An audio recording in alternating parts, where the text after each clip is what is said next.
Section 16. The Program of Transitional Demands in Fascist Countries. It is a far cry today from the time when the strategists of the Comintern announced the victory of Hitler as being merely a step toward the victory of Thälmann. Thälmann has been in Hitler's prisons now for more than 5 years. Mussolini has held Italy enchained by fascism for more than 16 years. Throughout this time, the parties of the Second and Third Internationals have been impotent, not only to conduct a mass movement, but even to create a serious illegal organization, even to some extent comparable to the Russian revolutionary parties during the epoch of Tsarism. Not the least reason exists for explaining these failures by reference to the power of fascist ideology. Essentially, Mussolini never advanced any sort of ideology. Hitler's ideology never seriously gripped the workers. Those layers of the population, which at one time were intoxicated with fascism, i.e., chiefly the middle classes, have had enough time in which to sober up. The fact that a somewhat perceptible opposition is limited to Protestant and Catholic church circles is not explained by the might of the semi-delirious and semi-charlatan theories of race and blood, but by the terrific collapse of the ideologies of democracy, social democracy, and the Comintern. After the massacre of the Paris Commune, Black reaction reigned for nearly 8 years. After the defeat of the 1905 revolution, the toiling masses remained in a stupor for almost as long a period. But in both instances, the phenomenon was only one of physical defeat, conditioned by the relationship of forces. In Russia, in addition, it concerned an almost virgin proletariat. The Bolshevik faction had at that time not celebrated even its 3rd birthday. It is completely otherwise in Germany, where the leadership came from powerful parties, one of which had existed for 70 years, the other almost 15. Both of these parties, with millions of voters behind them, were morally paralyzed before the battle and capitulated without a battle. History has recorded no parallel catastrophe. The German proletariat was not smashed by the enemy in battle. It was crushed by the cowardice, baseness, and perfidy of its own parties. Small wonder, then, that it had lost faith in everything in which it had been accustomed to believe for almost 3 generations. Hitler's victory in turn strengthened Mussolini.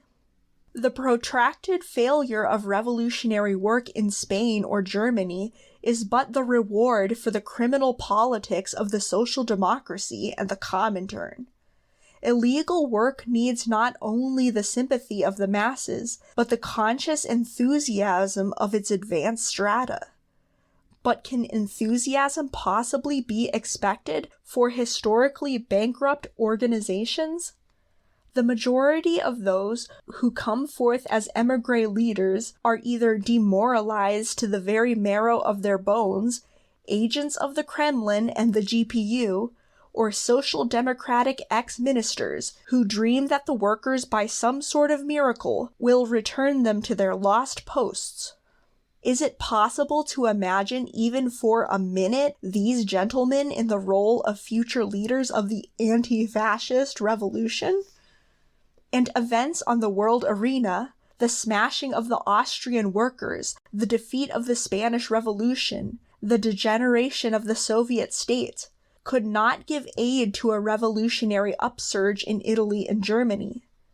Since for political information, the German and Italian workers depend in great measure upon the radio, it is possible to say with assurance that the Moscow radio station, combining Thermidorian lies with stupidity and insolence, has become the most powerful factor in the demoralization of the workers in the totalitarian states.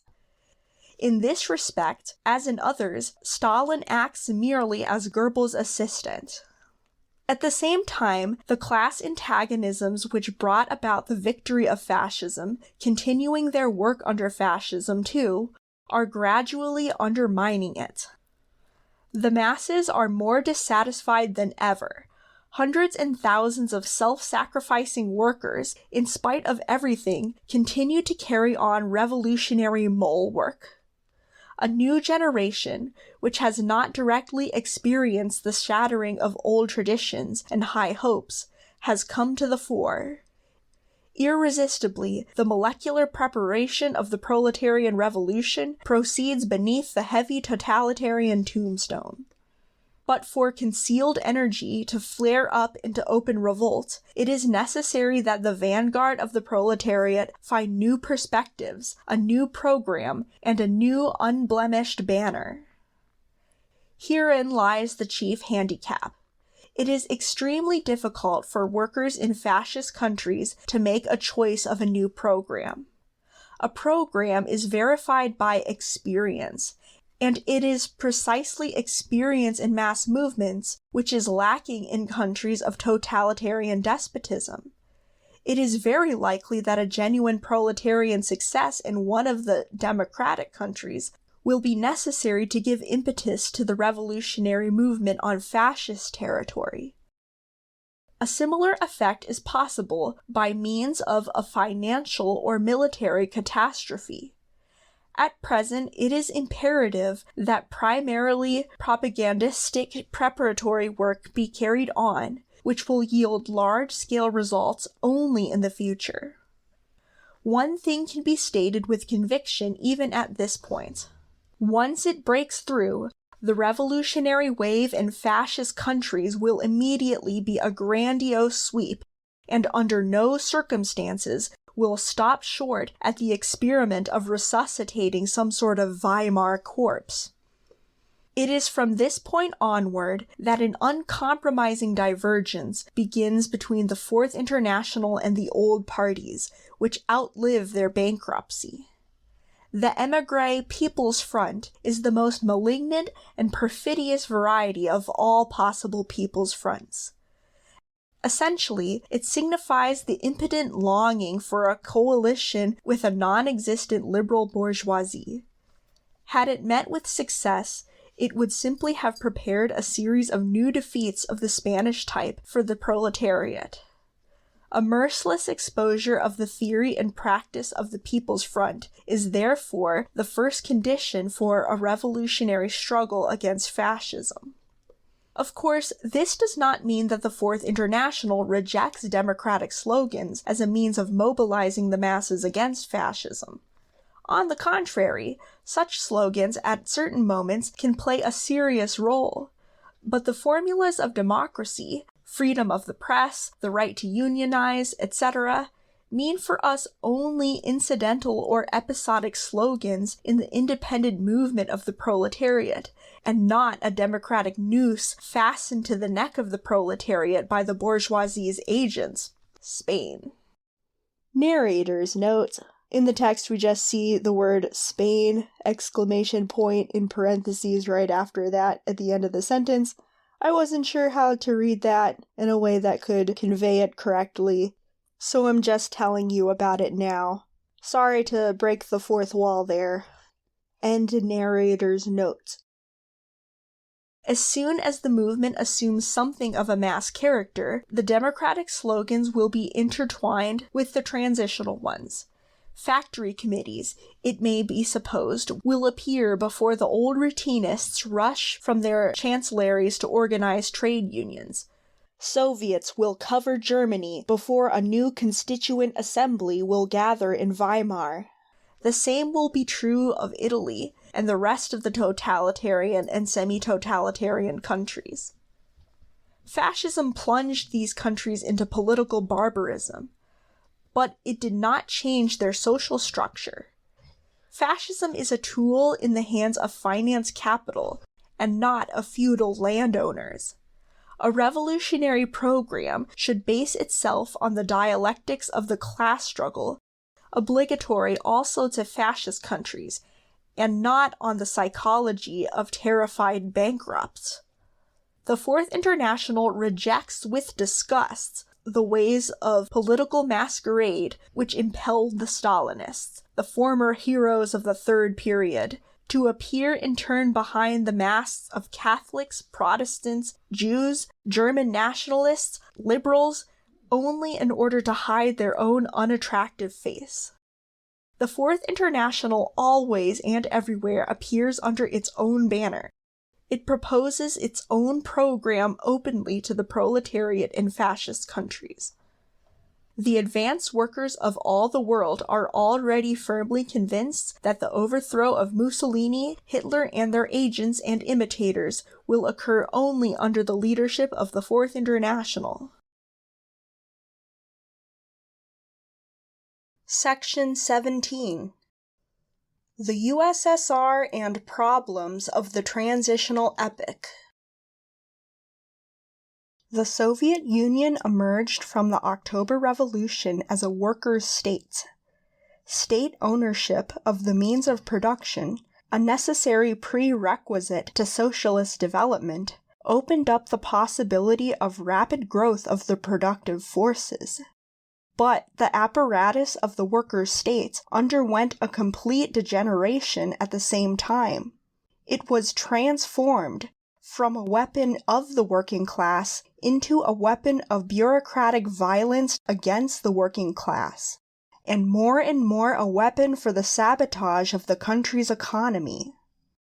The bureaucratization of a backward and isolated worker state and the transformation of the bureaucracy into an all-powerful privileged caste constitute the most convincing refutation, not only theoretically, but this time practically, of the theory of socialism in one country. The USSR thus embodies terrific contradictions, but it still remains a degenerated worker state.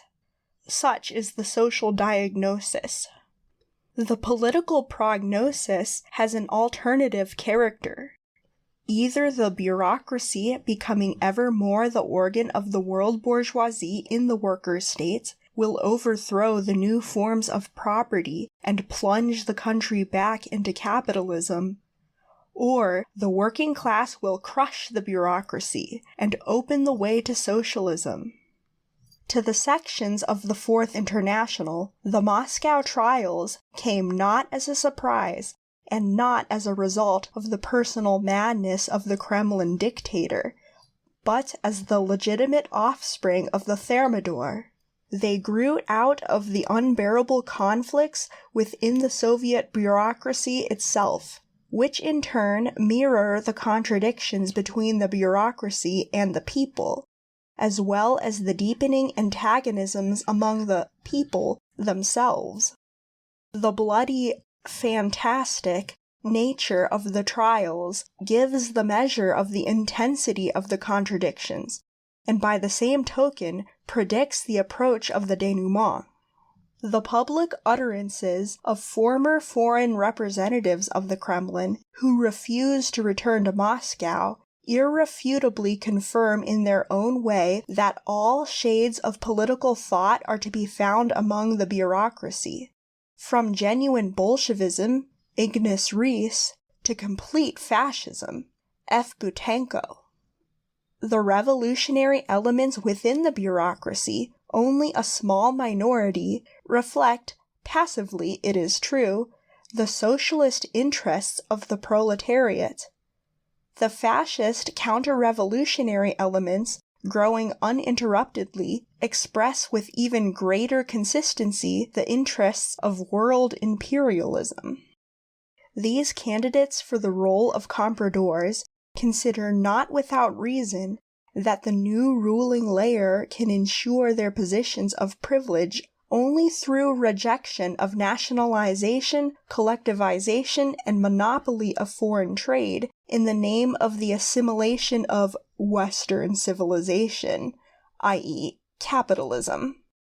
Between these two poles, there are intermediate, diffused Menshevik SR liberal tendencies which gravitate toward bourgeois democracy. Within the very ranks of that so-called classless society, there unquestionably exist groupings exactly similar to those in the bureaucracy, only less sharply expressed and in inverse proportions. Conscious capitalist tendencies distinguish mainly the prosperous part of the collective farms and are characteristic of only a small minority of the population. But this layer provides itself with a wide base for petty bourgeois tendencies of accumulating personal wealth at the expense of general poverty, and are consciously encouraged by the bureaucracy. Atop this system of mounting antagonisms, trespassing ever more on the social equilibrium, the Thermidorian oligarchy, today reduced mainly to Stalin's Bonapartist clique, hangs on by terroristic methods. The latest judicial frame-ups were aimed as a blow against the left. This is true also of the mopping up of leaders of the right opposition, because the right group of the old Bolshevik party, seen from the viewpoint of the bureaucracy's interests and tendencies, represented a left danger. The fact that the Bonapartist clique, likewise in fear of its own right allies of the type of Butenko, is forced in the interests of self-preservation to execute the generation of old Bolsheviks almost to a man, offers indisputable testimony of the vitality of revolutionary traditions among the masses, as well as of their growing discontent. Petty bourgeois Democrats of the West, having but yesterday assayed the Moscow trials as unalloyed gold, today repeat insistently that there is neither Trotskyism nor Trotskyists within the USSR. They fail to explain, however, why all the purges are conducted under the banner of a struggle with precisely this danger. If we are to examine Trotskyism as a finished program, and even more to the point, as an organization, then unquestionably Trotskyism is extremely weak in the USSR. However, its indestructible force stems from the fact that it expresses not only revolutionary tradition, but also today's actual opposition of the Russian working class. The social hatred stored up by the workers against the bureaucracy, this is precisely what, from the viewpoint of the Kremlin clique, constitutes Trotskyism. It fears, with a deathly and thoroughly well-grounded fear, the bond between the deep but inarticulate indignation of the workers and the organization of the Fourth International. The extermination of the generation of old Bolsheviks and of the revolutionary representatives of the middle and young generations has acted to disrupt the political equilibrium still more in favor of the right bourgeois wing of the bureaucracy and its allies throughout the land. From them, i.e., from the right, we can expect ever more determined attempts in the next period to revise the socialist character of the USSR and bring it closer in pattern to Western civilization in its fascist form. From this perspective, impelling concreteness is imparted to the question of the defense of the USSR. If tomorrow the bourgeois fascist grouping, the faction of Butenko, so to speak, should attempt the conquest of power, the faction of Rees inevitably would align itself on the opposite side of the barricades. Although it would find itself temporarily the ally of Stalin, it would nevertheless defend not the Bonapartist clique, but the social base of the USSR, i.e., the property wrenched away from the capitalists and transformed into state property. Should the faction of Butenko prove to be in alliance with Hitler, then the faction of Rees would defend the USSR from military intervention inside the country as well as on the world arena. Any other course would be a betrayal. Although it is thus impermissible to deny in advance the possibility, in strictly defined instances, of a united front with the Thermidorian section of the bureaucracy against open attack by capitalist counter-revolution, the chief political task in the USSR still remains the overthrow of this same Thermidorian bureaucracy. Each day added to its domination helps rot the foundations of the socialist elements of the economy and increases the chances for capitalist restoration. It is precisely this direction that the Comintern moves as the agent and accomplice of the Stalinist clique in strangling the Spanish Revolution and demoralizing the international proletariat. As in fascist countries, the chief strength of the bureaucracy lies not in itself but in the disillusionment of the masses, in their lack of a new perspective. As in fascist countries, from which Stalin's political apparatus does not differ, save in more unbridled savagery, only preparatory propagandistic work is possible today in the USSR. As in fascist countries, the impetus to the Soviet workers' revolutionary upsurge will probably be given by events outside the country.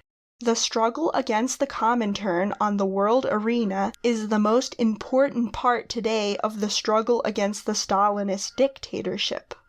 There are many signs that the Comintern's downfall, because it does not have a direct base in the GPU, will precede the downfall of the Bonapartist clique and the Thermidorian bureaucracy as a whole. A fresh upsurge of the revolution in the USSR will undoubtedly begin under the banner of the struggle against social inequality and political oppression.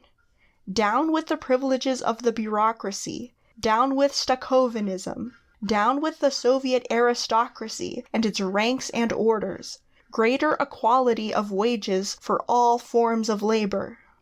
The struggle for the freedom of the trade unions and the factory committees, for the right of assembly and freedom of the press, will unfold in the struggle for the regeneration and development of Soviet democracy. The bureaucracy replaced the Soviets as class organs with the fiction of universal electoral rights, in the style of Hitler-Goebbels. It is necessary to return to the Soviets not only their free democratic form, but also their class content. As once the bourgeoisie and kulaks were not permitted to enter the Soviets, so now it is necessary to drive the bureaucracy and the new aristocracy out of the Soviets.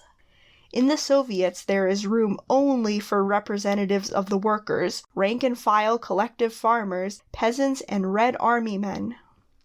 Democratization of the Soviets is impossible without legalization of Soviet parties.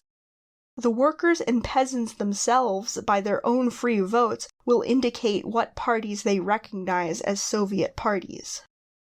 A revision of planned economy from top to bottom in the interests of producers and consumers. Factory committees should be returned the right to control production. A democratically organized consumers' cooperative should control the quality and price of products. Reorganization of the collective farms in accordance with the will and the interests of the workers there engaged. The reactionary international policy of the bureaucracy should be replaced by the policy of proletarian internationalism. The complete diplomatic correspondence of the Kremlin to be published. Down with secret diplomacy. All political trials staged by the Thermidorian bureaucracy to be reviewed in the light of complete publicity and controversial openness and integrity. Only the victorious revolutionary upspring of the oppressed masses can revive the Soviet regime and guarantee its further development toward socialism. There is but one party capable of leading the Soviet masses to insurrection. The party of the Fourth International. Down with the bureaucratic gang of Cain-Stalin. Long live Soviet democracy. Long live the International Socialist Revolution. Section 18. against opportunism and unprincipled revisionism. The politics of Leon Blum's party in France demonstrate anew that reformists are incapable of learning anything from even the most tragic lessons of history. French social democracy slavishly copies the politics of German social democracy and goes to meet the same end. Within a few decades, the Second International intertwined itself with the bourgeois democratic regime, became in fact a part of it, and is rotting away together with it. The Third International has taken the road of reformism at a time when the crisis of capitalism definitely placed the proletarian revolution on the order of the day. The Comintern's policy in Spain and China today, the policy of cringing before the democratic and national bourgeoisie, demonstrates that the Comintern is likewise incapable of learning anything further or of changing. The bureaucracy, which became a reactionary force in the USSR, cannot play a revolutionary role on the world arena. Anarcho-syndicalism in general has passed through the same kind of evolution. In France, the syndicalist bureaucracy of Leon Trotsky has long since become a bourgeois agency in the working class. In Spain, anarcho-syndicalism shook off its ostensible revolutionism and became the fifth wheel in the chariot of bourgeois democracy. Intermediate centrist organizations centered about the London Bureau represent merely left appendages of social democracy or of the Comintern. They have displayed a complete inability to make head or tail of the political situation and draw revolutionary conclusions from it. Their highest point was the Spanish POUM, which under revolutionary conditions proved completely incapable of following a revolutionary line. The tragic defeat suffered by the world proletariat over a long period of years doomed the official organizations to yet greater conservatism and simultaneously sent disillusioned petty bourgeois revolutionists in pursuit of new ways. As always during epochs of reaction and decay, quacks and charlatans appear on all sides, desirous of revising the whole course of revolutionary thought. Instead of learning from the past, they reject it. Some discover the inconsistency of Marxism. Others announce the downfall of Bolshevism. There are those who put responsibility upon revolutionary doctrine for the mistakes and crimes of those who betrayed it. Others who curse the medicine because it does not guarantee an instantaneous and miraculous cure. The more daring promise to discover a panacea and, in anticipation, recommend the halting of the class struggle. A good many prophets of new morals are preparing to regenerate the labor movement with the help of ethical homeopathy. The majority of these apostles have succeeded in becoming themselves moral invalids before arriving on the field of battle. Thus, under the aspect of new ways, old recipes long since buried in the archives of pre-Marxian socialism are offered to the proletariat. The Fourth International declares uncompromising war on the bureaucracies of the Second, Third, Amsterdam, and anarcho-syndicalist internationals, as on their centrist satellites, on reformism without reforms, democracy in alliance with the GPU, pacifism without peace, anarchism in the service of the bourgeoisie, on revolutionists who live in deathly fear of revolution. All of these organizations are not pledges for the future, but decayed survivals of the past. The epoch of wars and revolutions will raze them to the ground. The Fourth International does not search after and does not invent panaceas. It takes its stand completely on Marxism as the only revolutionary doctrine that enables one to understand reality, unearth the cause behind the defeats, and consciously prepare for victory. The Fourth International continues the tradition of Bolshevism, which first showed the proletariat how to conquer power. The Fourth International sweeps away the quacks, charlatans, and unsolicited teachers of morals. In a society based upon exploitation, the highest moral is that of the social revolution. All methods are good which raise the class consciousness of the workers, their trust in their own forces, their readiness for self-sacrifice in the struggle. The impermissible methods are those which implant fear and submissiveness in the oppressed before their oppressors, which crush the spirit of protest and indignation, or substitute for the will of the masses the will of the leaders, for conviction compulsion, for analysis of reality, demagogy, and frame-up. That is why social democracy, prostituting Marxism, and Stalinism, the antithesis of Bolshevism, are both mortal enemies of the proletarian revolution and its morals.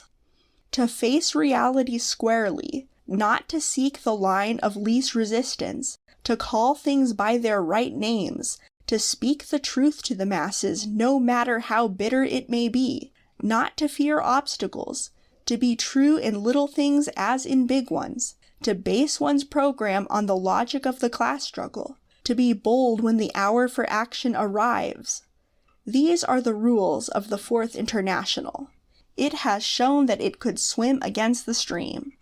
The approaching historical wave will raise it on its crest. Section 19. Against Sectarianism. Under the influence of the betrayal of the historical organizations of the proletariat, certain sectarian moods and groupings of various kinds arise or are regenerated at the periphery of the Fourth International. At their base lies a refusal to struggle for partial and transitional demands, i.e., for the elementary interests and needs of the working masses as they are today. Preparing for the revolution means to the sectarians convincing themselves of the superiority of socialism. They propose turning their backs on the old trade unions, i.e., to tens of millions of organized workers, as if the masses could somehow live outside the conditions of the actual class struggle. They remain indifferent to the inner struggle within reformist organizations, as if one could win the masses without intervening in their daily strife. They refuse to draw a distinction between the bourgeois democracy and fascism, as if the masses could help but feel the difference on every hand. Sectarians are capable of differentiating between but two colors, red and black. So as not to tempt themselves, they simplify reality. They refuse to draw a distinction between the fighting camps in Spain, for the reason that both camps have a bourgeois character. For the same reason, they consider it necessary to preserve neutrality in the war between Japan and China. They deny the principal difference between the USSR and the imperialist countries, and because of the reactionary policies of the Soviet bureaucracy, they reject defense of the new forms of property created by the October Revolution against the onslaughts of imperialism.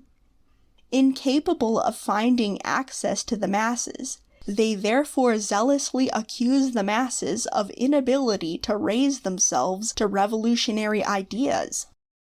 These sterile politicians generally have no need of a bridge in the form of transitional demands, because they do not intend to cross over to the other shore. They simply dawdle in one place, satisfying themselves with a repetition of the same meager abstractions.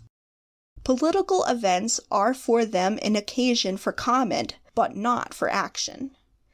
Since sectarians, as in general every kind of blunderer and miracle man, are toppled by reality at each step, they live in a state of perpetual exasperation, complaining about the regime and the methods, and ceaselessly wallowing in small intrigues. In their own circles, they customarily carry on a regime of despotism. The political prostration of sectarianism serves to complement, shadow-like, the prostration of opportunism, revealing no revolutionary vistas. In practical politics, sectarians unite with opportunists, particularly with centrists, every time in the struggle against Marxism. Most sectarian groups and cliques, nourished on accidental crumbs from the table of the Fourth International, lead an independent organizational existence, with great pretensions, but without the least chance for success. Bolshevik-Leninists, without waste of time, calmly leave these groups to their own fate. However, sectarian tendencies are to be found also in our own ranks and display a ruinous influence on the work of the individual sections. It is impossible to make any further compromise with them even for a single day. A correct policy regarding trade unions is a basic condition for adherence to the Fourth International. He who does not seek and does not find the road to the masses is not a fighter, but a dead weight to the party. A program is formulated not for the editorial board or for the leaders of discussion clubs, but for the revolutionary action of millions. The cleansing of the rank of the Fourth International of sectarianism and incurable sectarians is a primary condition for revolutionary success. Section 20. Open the road to the woman worker. Open the road to the youth. The defeat of the Spanish Revolution engineered by its leaders, the shameful bankruptcy of the People's Front in France, and the exposure of the Moscow juridical swindles. These three facts in their aggregates deal an irreparable blow to the Comintern and, incidentally, grave wounds to its allies, the Social Democrats and anarcho-syndicalists. This does not mean, of course, that the members of these organizations will immediately turn to the Fourth International. The older generation, having suffered terrible defeats, will leave the movement in significant numbers.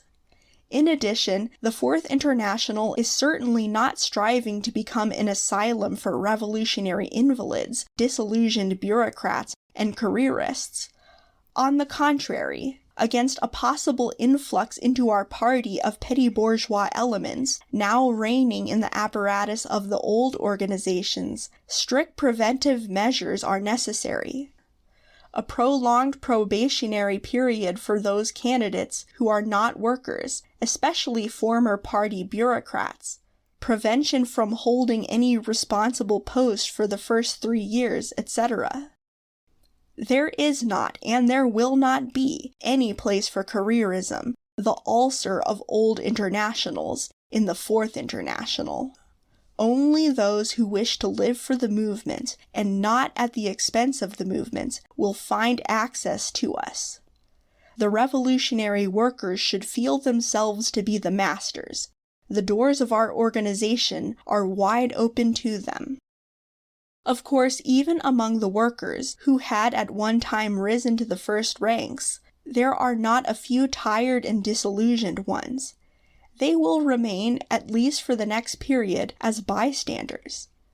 When a program or an organization wears out, the generation which carried it on its shoulders wears out with it. The movement is revitalized by the youth, who are free of responsibility for the past. The Fourth International pays particular attention to the young generation of the proletariat. All of its policies strive to inspire the youth with belief in its own strength and in the future. Only the fresh enthusiasm and aggressive spirit of the youth can guarantee the preliminary successes in the struggle. Only these successes can return the best elements of the older generation to the road of revolution. Thus it was, thus it will be. Opportunist organizations, by their very nature, concentrate their chief attention on the top layers of the working class, and therefore ignore both the youth and the women workers. The decay of capitalism, however, deals its heaviest blows to the women as a wage earner and as a housewife. The sections of the Fourth International should seek bases of support among the most exploited layers of the working class, consequently among the women workers. Here they will find inexhaustible stores of devotion, selflessness, and readiness to sacrifice. Down with the bureaucracy and careerism. Open the road to the youth. Turn to the woman worker. These slogans are emblazoned on the banner of the Fourth International. Section 21. Under the banner of the Fourth International. Skeptics ask, but has the moment for the creation of the Fourth International yet arrived? It is impossible, they say, to create an international artificially. It can arise only out of great events, etc., etc.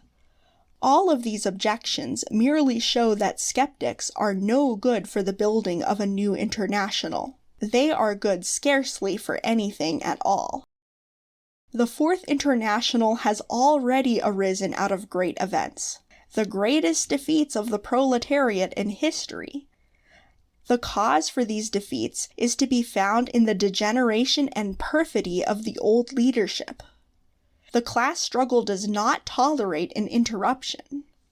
The Third International, following the Second, is dead for the purposes of revolution. Long live the Fourth International! But has the time yet arrived to proclaim its creation? The skeptics are not quieted down. The Fourth International, we answer, has no need of being proclaimed. It exists and it fights. Is it weak? Yes.